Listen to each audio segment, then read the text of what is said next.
గెలుపు దిశగా అడుగులు వేస్తున్నారు. మొత్తంగా చూసుకుంటే క్లీన్ స్వీప్ చేస్తున్నారు కూటమి అభ్యర్థులు కూడా.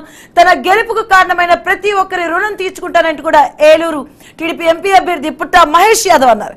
ఎన్నికల్లో ఇచ్చిన హామీలను తూచా తప్పకుండా నెరవేరుస్తారని ఆయన చెప్పారు. ఇక పార్లమెంటులోని 7 నియోజకవర్గాల ఎమ్మెల్యేలు గెలుస్తారని ఆయన ధీమా వ్యక్తం చేశారు. అలాగే తనకు 1,20,000 మెజారిటీ ఓట్లతో ఏలూరు ఎంపీగా గెలుస్తానంటున్న పుట్ట మహేష్ యాదవ్ తో మా ప్రతినిధి బ్రహ్మం ఫేస్ టు ఫేస్. 2024 సార్వత్రిక ఎన్నికలు ఆంధ్రప్రదేశ్లో ఎన్డీఏ కూటమి వారు వన్ సైడ్ అన్నట్టుగా దూసిపోతుంది. ప్రస్తుతం ఇదే అంశానికి సంబంధించి మనతో మాట్లాడడానికి ఏలూరు టీడీపీ ఎంపీ అభ్యర్థి పుట్ట మహేష్ యాదవ్ను ఆయన మధ్య సమాచారం తెలుసుకుని ప్రయత్నం చేద్దాం. సార్ చెప్పండి, అంటే ఎన్డీఏ కూటమి ఆంధ్రప్రదేశ్లో విజయవంతంతో ముందుకెళ్తుందా? అలా ప్రస్తుతం ఏ విధంగా ఎన్ని సీట్లతో మీరు అధికారంలో వస్తారనుకోండి? ఇప్పుడు మీరు చూస్తే అప్పుడే 158 మనకి వచ్చిందండి. ఎంపీ సీట్లు 22 వచ్చినాయి. ఈసారి జగన్మోహన్ రెడ్డికి ఈవెన్ అపోజిషన్ పార్టీ లీడర్గా కూడా ఉండడానికి కూడా లేకుండా జనాలు తీర్పు ఇచ్చారు. ఈసారి ఎట్టి పరిస్థితుల్లో కూడా వచ్చే 5 ఏళ్లలో కూడా చాలా వరకు మన రాష్ట్రం అభివృద్ధి చెందుతుంది.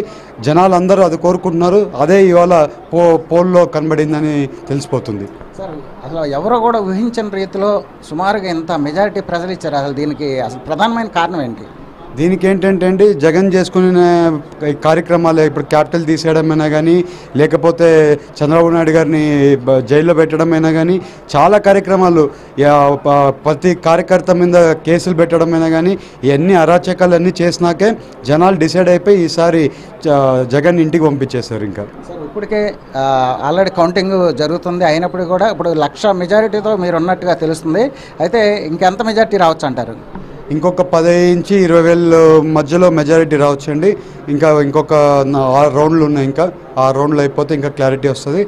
మెజారిటీగా అన్ని కాన్స్టిట్యున్సీలలో 7 కాన్స్టిట్యున్సీలు గెలవబోతున్నాం. మేము చెప్పాము 7కి 7 గెలుస్తున్నామని. ఆ రకంగానే ఇవాళ 7కి 7 ఇంక్లూడింగ్ పోలవరం కూడా మేము జనసేన గెలవబోతుంది. అదే రకంగా ఇవాళ రిజల్ట్స్ కనబడుతున్నాయి. సార్, ఫైనల్గా ఏలూరు పార్లమెంట్ ప్రజలందరూ కూడా మిమ్మల్ని బ్రహ్మరథం పట్టారు. అదేవిధంగా 7 కాన్స్టిట్యున్సీలు కూడా మీరు ఒంటి చేత్తో గెలిపించినటువంటి పరిస్థితి కనిపిస్తుంది. అయితే ఈ ప్రజలకు ఏ విధంగా మీరు రుణం తెచ్చుకోవాలనుకుంటున్నారు? ఇవాళ ఏలూరు ప్రజలందరూ కూడా నన్ను ఇంత మెజారిటీగా ఆస్వాదించారు. నేను ఏమేం పనులు చెప్పానో ప్రతి ఒక్క పని వాళ్ళకి చేసి పెడతానని మీ అందరికీ తెలుపుతున్నాను. ఇవాళ ఎక్కడ కానీ వాళ్ళ కొడుకులాగానో, వాళ్ళ తమ్ముళ్ళలాగానో, వాళ్ళ మనవాళ్ళలాగానో అందరూ ఆస్వాదించారు.